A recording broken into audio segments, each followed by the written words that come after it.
Ex bancario di Veneto Banca sotto accusa, secondo gli inquirenti avrebbe promesso ai clienti investimenti, ma i soldi sarebbero in realtà finiti in conti a lui intestati, spariti quasi 4 milioni. Un incendio di vaste dimensioni è scoppiato nella notte a Badia Polesi, nelle fiamme hanno distrutto 3 capannoni, ingenti danni, vigili del fuoco a lavoro per ore. Dal presidente nazionale di Confindustria boccia al governatore Zaia, dal numero 1 di Coni Malagò ad Alessandro Benetton, oggi l'assemblea di Confindustria Belluno Dolomiti per delineare gli scenari del prossimo futuro. Coronavirus, nasce la task force regionale, ma la psicosi continua. A Rovigo proteste di genitori per la presenza a scuola di 2 bimbi cinesi. A Venezia la studentessa orientale riceve una telefonata dal vicino per sapere se è contagiosa. Alleati del centro-sinistra in Veneto, se il governo mette l'autonomia al primo posto, ha ribadito ieri sera il grillino Scarabel a Ring. A Montebelluna la storia di Paolo Carinato, che ha festeggiato i suoi 90 anni dietro il bancone del suo negozio alimentari dove lavora da ben 76 anni. Sabato ha inaugurato la sua prima esposizione personale a Treviso, l'artista è Irene Gemin, bimba prodigio di 10 anni. Telespettatori di Antena 3, buongiorno e bentrovati. La prima edizione dei nostri telegiornali è dunque in primo piano la cronaca della vicenda che interessa un ex bancario di Veneto Banca che secondo l'accusa avrebbe truffato i suoi clienti facendo sparire qualcosa come 4 milioni di euro. Sono state le denunce di imprenditori ma anche pensionati a far scattare le indagini dei carabinieri tuttora in corso, coordinate dalla Procura di Treviso. Indagini che si sono concentrate su un ex funzionario di una filiale trevigiana di Veneto Banca. Secondo gli inquirenti l'uomo già negli anni 90 avrebbe promesso investimenti vantaggiosi, ma in realtà i soldi sarebbero finiti in conti intestati allo stesso bancario, complessivamente quasi 4 milioni di euro. Per non destare sospetti ai clienti sarebbero stati presentati gli estratti conto con la carta intestata della banca. Per soddisfare le richieste di qualche vecchio cliente di rientrare dell'investimento, l'ex funzionario avrebbe utilizzato i soldi dei nuovi. Nel 2017, quando scoppia il caso delle popolari, l'uomo avrebbe continuato la sua attività presentando i documenti, stavolta però con la carta intestata di Banca Intesa. Sono poi le richieste sempre più insistenti di rientrare dal denaro investito e i tentennamenti dell'ex bancario ad insospettire un cliente che si rivolge ai carabinieri. Al momento una decina le denunce presentate, ma secondo gli inquirenti potrebbero essere di più. A Badia Polesine invece una notte di fuoco con le fiamme, un incendio che ha devastato 3 capannoni, vigili del fuoco al lavoro tutta la notte. Le fiamme sono divampate nella notte. In via dei Cappuccini sono arrivati diversi mezzi dei vigili del fuoco da Rovigo e Castelmassa con 2 autopompe, 2 autoscale, 16 gli uomini impegnati sul campo. Hanno dovuto lavorare a lungo per riuscire a domare il rogo e spegnere anche gli ultimi focolai. Dei 3 capannoni avvolti dall'incendio, 2 sono rimasti seriamente danneggiati, 1 completamente distrutto per un totale di oltre 1000 metri quadri. I locali erano adibiti a deposito di materiale tessile e di accessori. Sul posto i carabinieri e il personale dell'ARPAF per verificare i fumi prodotti dalla combustione. Al momento comunque su questo fronte non ci sarebbe nessun tipo di allarme. Il rogo è divampato per motivi ancora da chiarire ed ha tenuto impegnati i vigili del fuoco per tutta la notte e per gran parte della mattinata. Lasciamo per un attimo la cronaca e andiamo a Belluno, dove la nostra Tiziana Bolognani sta seguendo una giornata molto importante per la montagna, per il futuro della montagna, e lo vedo già collegato in diretta con uno dei protagonisti di questa giornata. A te Tiziana, che giornata sarà quella di oggi? Buongiorno Nicola, sarà una giornata importantissima quella di oggi. Accanto a me, lo vedete subito, il presidente del CONI Giovanni Malagò, ma oggi in questo momento noi siamo a Palazzo Bembo, che è la sede, la futura sede della Luis Business School, scuola di formazione di altissima formazione universitaria che Luis ha deciso di aprire a Belluno, terza sede in Italia dopo Roma e Milano. In questo momento state vedendo gli ospiti che stanno affluendo perché tra pochissimo ci sarà l'inaugurazione, i discorsi ufficiali. Poco fa è stato sottoscritto l'accordo tra il Comune di Belluno, il Comune di Feltre, Provincia di Belluno e Consorzio BIM Piave per la cessione di questa sede per l'avvio dei corsi che inizieranno a marzo. Ma oggi è una giornata importante, anzi quella di ieri per la verità, perché la notizia che la legge olimpica oramai è addirittura d'arrivo e quindi siamo arrivati al dunque è arrivata proprio ieri. In Consiglio dei Ministri discuterà la legge olimpica, arriverà sul tavolo del Consiglio dei Ministri la legge olimpica il 31, quindi giovedì prossimo. Presidente, ci siamo? Sì, buongiorno a tutti. Sì, ci siamo, ne ho parlato anche ieri in giunta del Comitato Olimpico, non ho nessun motivo di dubitare del contrario, peraltro conosciamo bene il testo, la situazione e di conseguenza l'hanno visto anche gli altri stakeholder, gli azionisti. Mi sembra che i tempi sono rispettati. Ecco, poi voi riunirete il Comitato Olimpico a Milano il 31 e poi il 17 c'è un'altra data importante. Sì, il 31 andremo a conoscere di fatto gli uffici e c'è una riunione del Consiglio Olimpico, gli ultimi membri del CDA che devono essere nominati e che ancora non hanno sottoscritto il loro impegno davanti al notaio, è un atto formale, poi ci sarà una riunione dei rappresentanti di 2 regioni, 2 comuni, delle 2 province, il Comitato Olimpico, il Ministro Spadafora. E poi invece il 17, sempre questo non dipende certo da noi o da me, che ci sia il riconoscimento giuridico da parte della Prefettura, si insiederà il primo Consiglio di amministrazione. Quindi insomma con le Olimpiadi ci siamo, abbiamo detto oggi Belluno diventa la capitale olimpica, questo probabilmente è il primo evento, grande evento che guarda al futuro in versione Olimpiadi, vero? Quello di Belluno. Assolutamente sì, avete bruciato le tappe, siete stati bravissimi, complimenti, ma mi sembra anche giusto perché insomma Belluno è la provincia di Cortina, il titling del 2026 è Milano Cortina, quindi siete a tutti gli effetti padroni di casa. Grazie Presidente, la lasciamo ai suoi impegni, vi ricordo che cosa accadrà adesso, quindi abbiamo detto i discorsi ufficiali per l'inaugurazione della Luis Business School e poi nel pomeriggio ci sarà l'appuntamento importante, Confindustria Belluno Dolomiti celebra la sua assemblea generale e Confindustria Belluno Dolomiti è l'artefice di questa grandissima, importantissima giornata, sono attesi moltissime personalità ma anche moltissimi nomi importanti dello sport olimpico, dalle 3 alle 5 ci si trasferirà tutti al Teatro Comunale e questa sera nel telegiornale vi racconteremo com'è andata la giornata. Nicola. Grazie Tiziana Bolognani e buon lavoro. Allora questa sera avremo il report della giornata di oggi molto importante, intanto le parole di Malagò importanti per parlare proprio della chiave Olimpiadi Invernali 2026. Adesso parliamo del coronavirus e quindi il summit in regione ieri con i direttori generali delle ULSS, l'abbiamo raccontato nei nostri telegiornali, in queste ore la creazione della task force del Veneto che avrà come punto di riferimento, come sappiamo, Padova. Ieri sera a 20:10 il direttore dell'ULSS 2 Marca Trevigiana, Francesco Benazzi, ha ribadito situazione sotto controllo. Sentiamolo.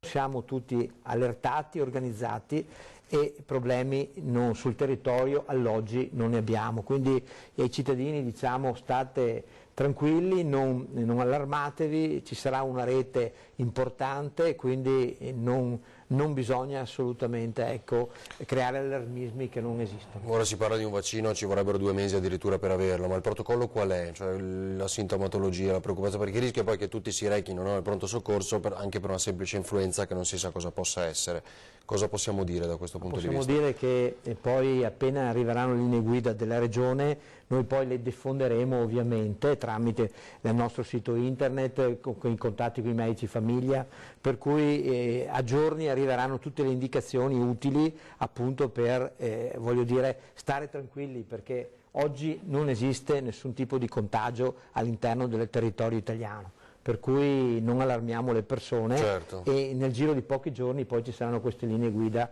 della Regione Veneto. È quasi un po' da contraltare alle parole del direttore Benazzi, appunto, che invita ovviamente alla tranquillità. Cresce inevitabile la psicosi anche in Veneto, a testimoniarlo 2 casi a Venezia, quanto raccontato da una studentessa cinese che su Facebook ha scritto della telefonata ricevuta da un vicino di casa per chiedere se i suoi parenti erano stati colpiti dal virus, se la sua città si trova vicino all'epicentro dell'epidemia e ancora se i familiari sarebbero arrivati in Italia per farle visita. Oppure nel Rodigino, con i 2 bambini cinesi da poco rientrati in Italia dopo un viaggio in Cina, che sono stati posti in quarantena. In questo caso la decisione dell'ULSS 5 in accordo con i genitori della piccola, ma anche perché la loro presenza aveva sollevato alcune proteste da parte dei genitori e dei compagni di scuola, tranquillizzati poi dalla stessa azienda ospedaliera. Dunque inevitabile un po' la psicosi e intanto a Padova la popolazione cinese ha iniziato ad acquistare le mascherine antivirus da inviare in patria e così nelle farmacie della città è praticamente impossibile trovarle. Prima da tutti. Va bene, ok.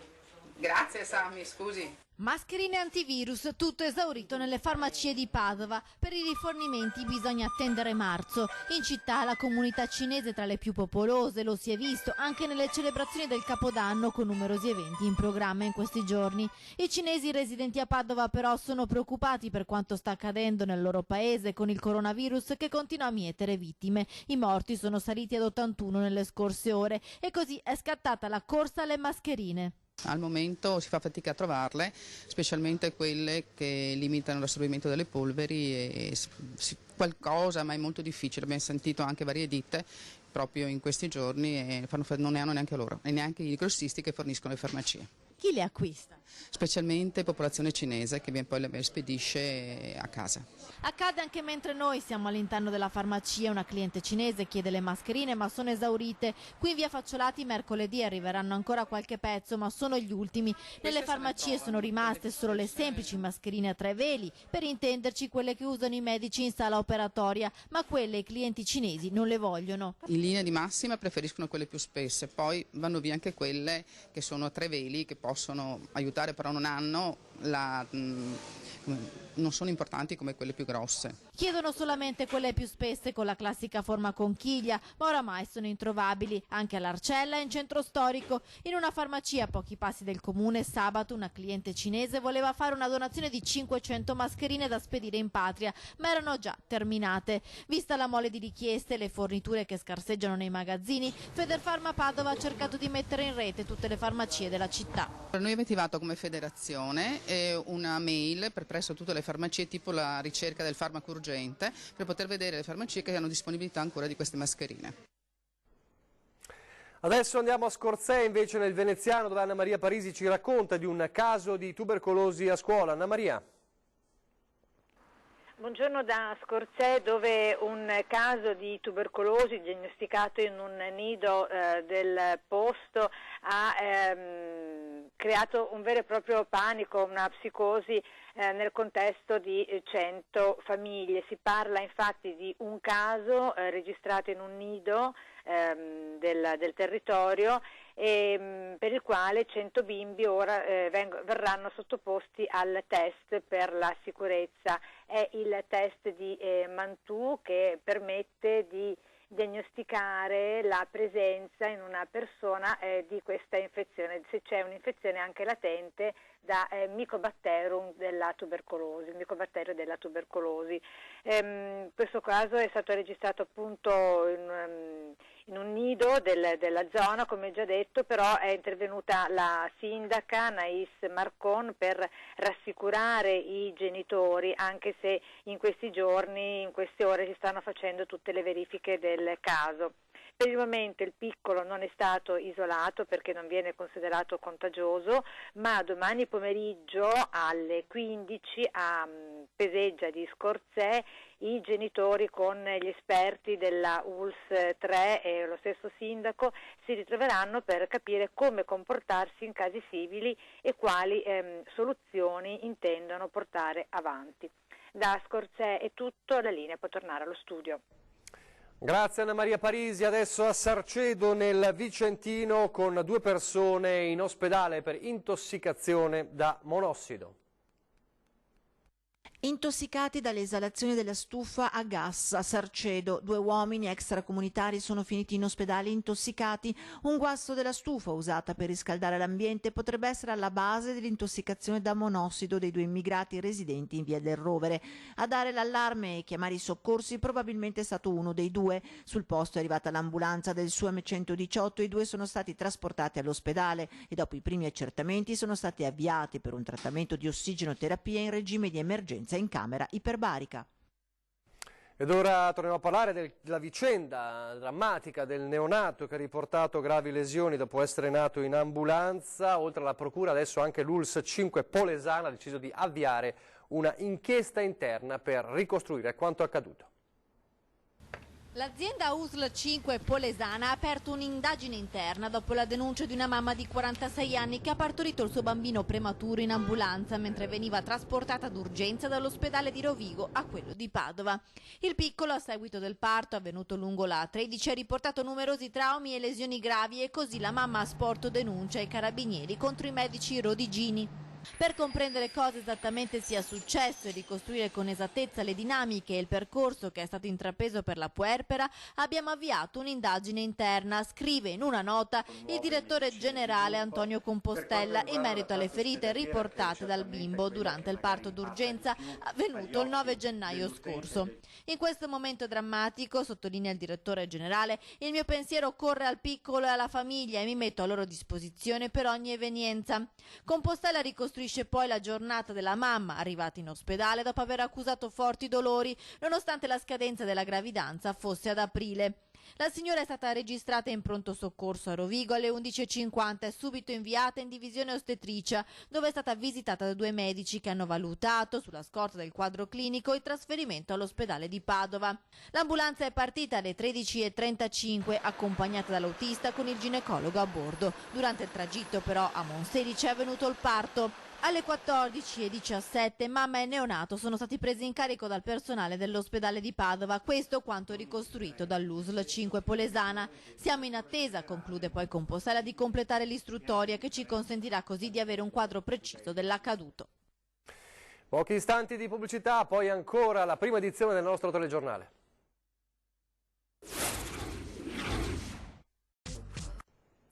Rieccoci in studio in diretta, la prima edizione del nostro telegiornale, la politica adesso con gli occhi puntati verso la regionale 2020 in Veneto, anche dopo quanto accaduto nel weekend elettorale con Emilia e Calabria. Alleati del centro-sinistra in Veneto, se il governo mette l'autonomia al primo posto, lo ha ribadito ieri sera a Ring il grillino e il pentastellato Simone Scarabel, che poi ha replicato a Zaia sulla sua poca sopportazione del Movimento 5 Stelle. Sentiamolo. Per dirla come l'ha detta Zaia qualche settimana fa, il nostro obiettivo è rimanere tra le palle di Zaia.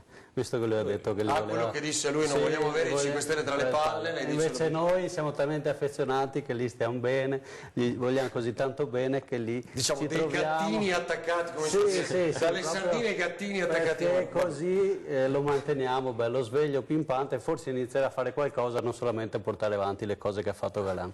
No, qua deve replicare lei. Io no. Ognuno ha le aspirazioni insomma, che si merita, insomma, perché avere questa aspirazione mi sembra un po' riduttivo per un partito come 5 Stelle, però dall'opposizione facciamo opposizione. Cioè. Sì, beh, ma me lo dice in un flash e poi andiamo in pubblicità. Cioè, secondo lei dovete stare da soli o allearvi con il centro-sinistra? O le civiche, col PD? Qua in Veneto, io l'ho già detto qualche settimana fa, in Veneto l'unico ragionamento poteva essere fatto sulla base di un'accelerazione repentina sull'autonomia. Cioè lei lo ribadisce sempre. Se non parte da là, qua in Veneto significa veramente volersi fare male. Cioè se loro ci presentano la roadmap, diciamo, con dei tempi precisi sull'autonomia, noi andiamo col centro-sinistra. Partiva da subito dicendo, e qua dovevamo averlo già sul piatto, noi siamo il governo che porta al Veneto l'autonomia, era un discorso coerente, così, sulla base di cose.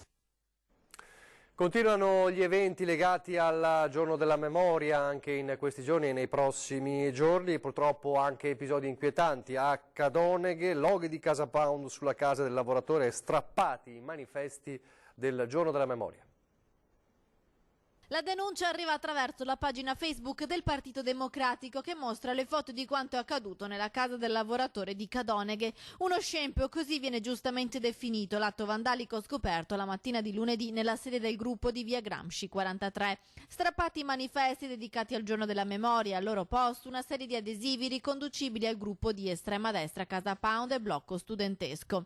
Si trattava di manifesti legati ad eventi e riflessioni sul tema dell'Olocausto e della Shoah, di conseguenza l'episodio sembrerebbe assumere i toni di un'azione di odio antisemita. I manifesti erano stati appesi per la ricorrenza e sono stati prontamente ripristinati, ha commentato la segreteria del Partito Democratico, facendo appello alle istituzioni. Esprimiamo la più ferma condanna nei confronti degli autori di questi atti, testimonianza di una cultura antidemocratica e di stampo chiaramente fascista e negazionista. Chiediamo inoltre a tutte le forze politiche e alle istituzioni di Cadoneghe di prendere posizioni affinché i responsabili di simili gesti vengano isolati e venga condannato questo gesto. Scrive poi in una nota il Partito Democratico. A Treviso un 17enne indagato per manifestazione non autorizzata è uno dei partecipanti alla marcia dei Fridays for Future, andata in scena, lo ricorderete, lo scorso 29 novembre in tutto il Veneto, in tutta Italia e anche nel capoluogo della Marca. Durante il corteo alcuni dei ragazzi lasciarono il percorso previsto e concordato per cercare di bloccare il PUT, provocando poi alcuni momenti di tensione con le forze dell'ordine. Nel mirino degli inquirenti c'è proprio questo episodio e per questo il 17enne è indagato per manifestazione non autorizzata. Restiamo nella Marca con due storie agli antipodi completamente diversi ma particolari, agli antipodi anche non solo per il contesto ma anche per l'età. Allora partiamo da Montebelluna, parliamo di Paolo Carinato, che da 76 anni lavora dietro al bancone del suo negozio di alimentari, lo ha fatto anche nel giorno del suo 90° compleanno.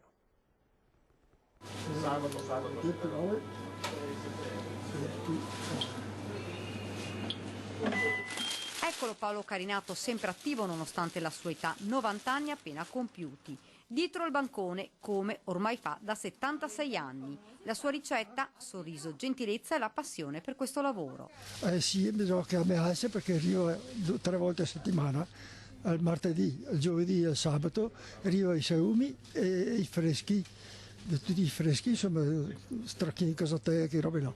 E ora bisogna che sia su per tirarle dentro. Un alimentari storico nella piazza di Biadene, portato avanti di generazione in generazione, un punto di riferimento anche per i clienti. Bisogna tornare ai vecchi valori di una volta, nel senso il rapporto umano, la qualità anche, perché penso che nei negozi quelli piccolini si abbia anche una certa cura poi di quello che è la qualità del prodotto, quindi sì. La velocità anche tante volte, una toccata e fuga. Paolo ha festeggiato il compleanno offrendo frittelle ai clienti. Di storie da raccontare ne ha davvero tante, da quando ha iniziato l'attività con il papà, poi con il fratello ed ora con il figlio Luca. Mi ha insegnato soprattutto la dedizione al lavoro e la forza di lavorare, ecco quella, la passione per il lavoro, quella soprattutto. Si alza presto, poi inizia la sua giornata lavorativa affettando salumi e servendo frutta e verdura. Sì, beh, lo fai volentieri, non è che mi dispiace essere qua, insomma. Arriva prima di tutti, va via per ultimo, ci confida il figlio. No, non è difficile, no. Quando sono stufo sta in piedi mi sento solo. Sì, beh, insomma, no. Non posso lamentarmi, no. Sorride, scherza, racconta qualche barzelletta e parla del suo compleanno trascorso fra baci ed abbracci, ovviamente, delle clienti. Tanti. Ho voluto farmi la barba mattina che non mi sento con la barba lunga. Quindi oltre agli auguri anche tutti i baci hai preso? Brava. Tutte le signore che venivano a darmi il bacio. Dai 90 anni di Paolo Carinato ai 10 anni, e siamo sempre nella Marca, ma torniamo a Treviso, i 10 anni di Irene Gemin. La particolarità è che Irene a 10 anni è già una pittrice affermata. Metto i colori che mi piacciono di più, o tipo da come tipo sono ispirata, e magari colori vivaci o colori tristi, e dopo con la spatola li sfumo. Se l'arte si può raccontare, così Irene Gemin racconta la sua arte, che ha del prodigioso guardando queste opere, ma anche ascoltando chi d'arte se ne intende. Ma perché questi quadri di una bambina di 10 anni sono arte? Beh, perché l'arte astratta si basa sulla spontaneità e i bambini sono certamente gli esseri umani più spontanei del mondo. Quando l'artista si esprime con spontaneità, questa spontaneità si travasa nello spettatore che lo reinterpreta a modo suo e diventa praticamente coautore di questo quadro. E c'è da rimanere stupita ammirando questi quadri, visto che l'autrice ha appena 10 anni. Un'arte da sabato esposta nella prima personale di Irene, che molti indicano già come una bambina prodigio. Io amo moltissimo l'arte moderna e quindi l'astratismo, e vedere l'interpretazione dell'anima così pura e così, come diceva il maestro prima, più decisa della nostra, di una bambina è fantastico. Ricordati che Treviso è una città magica, portala sempre nel cuore, perché tutti quelli che ci hanno preceduto meritano di essere ricordati. Stupiti sia per tecnica che per accostamento di colori, subito notati da chi d'arte se ne intende. Io l'ho scoperta per puro caso nelle gallerie di un centro commerciale dove era ospite per l'esposizione. Io l'ho vista, mi sono innamorato dei suoi quadri. Tante le personalità presenti all'esposizione, dal sindaco Mario Conte, che ha già aperto le porte di Casugana, la prossima personale di Irene, all'assessore Federico Caner, che nell'arte vede l'occasione per intensificare il turismo culturale. Un grazie a tutti quei giovani come Irene che decidono di portare le proprie emozioni a conoscenza di tutto, perché il Veneto vive anche di arte. Ma Irene è speciale anche nella solidarietà, infatti il ricavato della vendita dei quadri andrà tutta al Cafoncello. Per lei è una scelta semplice e decisa, come i suoi tratti sulle tele. Perché è bello aiutare delle persone che sono in difficoltà. Complimenti dunque anche a Irene. Noi siamo in chiusura, vi ricordo ore 13, fra pochissimo parleremo del mondo delle scuole di formazione professionale e il mondo del lavoro, il tirocinio, il futuro nelle aziende, le problematiche, gli scenari, con il dottor Andrea Mangano, direttore generale CFP Fonte Treviso, Fondazione Opera Montegrappa, con Don Alberto Poles, presidente di Forma Veneto, e Fabio Borsato, direttore di Confartigianato Marca Trevigiana, Impresa e Formazione. E poi questa sera a 20:10 con Ferdinando Varino, Andrea De Checchi, il vice sindaco di Treviso, nonché assessore al commercio e alle attività produttive, per parlare anche del futuro, insomma, dei negozi e del commercio a Treviso. Adesso vi lascio alle previsioni del tempo. Grazie per averci seguito, arrivederci.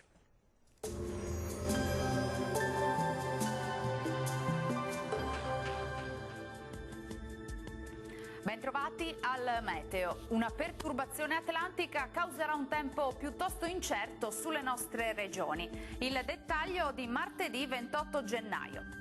Sul Veneto al mattino cielo nuvoloso con qualche precipitazione a carattere sparso. Dal pomeriggio tendenza al miglioramento con fenomeni in esaurimento e sarà via via anche più soleggiato. Temperature minime tra -1 e 4 gradi, massime tra 9 e 13 gradi all'incirca. Ci spostiamo ora sul Friuli Venezia Giulia, dove sarà anche qui instabile con piogge diffuse un po' per tutto l'arco della giornata. Temperature minime tra lo 0 e i 5 gradi, valori massimi oscillanti invece tra i 9 e i 12 gradi. Poche novità sul Trentino Alto Adige, spiccata variabilità anche qui con locali nevicate sopra i 700 metri, andrà un po' meglio a partire dal pomeriggio. Temperature minime intorno a -1 grado, massime intorno a 11-12 gradi circa. Dal meteo di Antenna 3 per ora è tutto, grazie per l'attenzione e arrivederci.